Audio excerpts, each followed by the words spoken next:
The city that brought us together, New York. A city that never sleeps, where millions of lives collide every single day, where people chase dreams, lose themselves in the noise, and sometimes, just sometimes, find exactly what they didn't even know they were looking for. Emily had come from a small town in Ohio, chasing the dream of becoming an artist. She rented a tiny apartment on Manhattan's Lower East Side, worked days in a dusty old bookstore, and spent nights sketching on her balcony while the city lights flickered like restless stars. Her canvases carried her heart, but they remained hidden, stacked against the wall, unseen by anyone but her. She wasn't looking for love, only for something that would make her feel alive.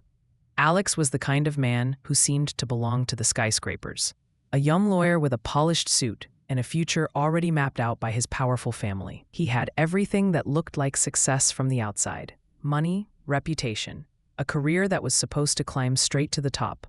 But every night when he looked at his reflection in the glass of his office building, all he saw was a man living someone else's life. Their first meeting wasn't romantic, it was chaotic. In the rush-hour crush of the subway, Emily dropped her portfolio.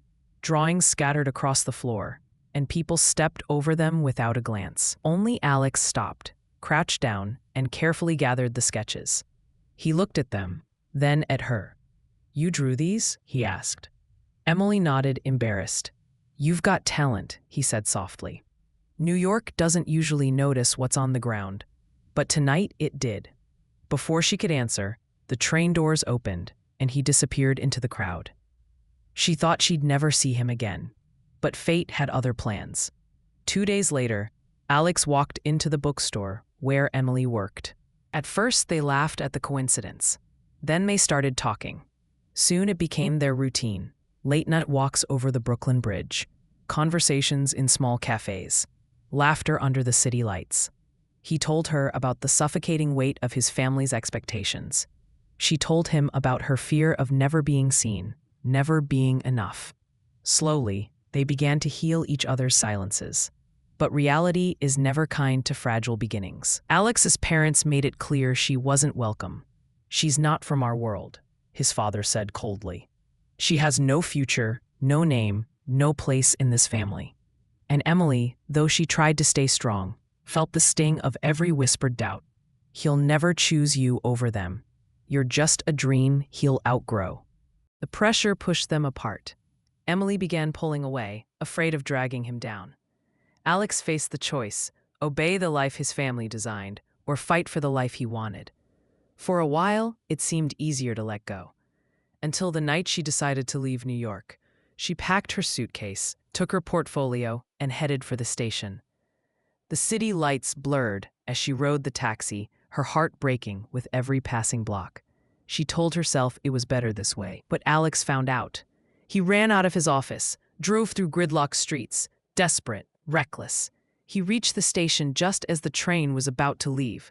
He spotted her on the platform, her suitcase by her side, and shouted her name. She froze, turned, and saw him pushing through the crowd toward her.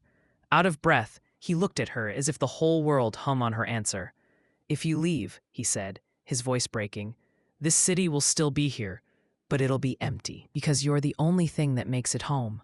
Please, don't go." Tears welled in her eyes. For the first time, she saw that he wasn't just choosing her, he was choosing himself, the life he truly wanted.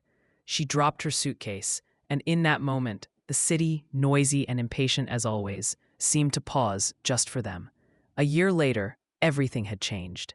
Alex left his father's firm and opened a small practice, representing people who couldn't afford big-time lawyers. Emily had her first gallery show in Brooklyn. Her paintings finally out in the world, finally seen. The little bookstore where she once worked now displayed her framed prints in the window. They weren't living the lives their families or the city had planned.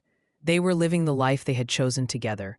And sometimes, when they walked past the subway station where their story began, Emily would smile at Alex and say, "Sometimes to find the love of your life, you just have to drop your dreams on the floor and hope someone's kind enough to pick them up with you." And Alex would laugh, take her hand, and together they would keep walking through the city that had once tried to pull them apart, but instead had bound them together forever.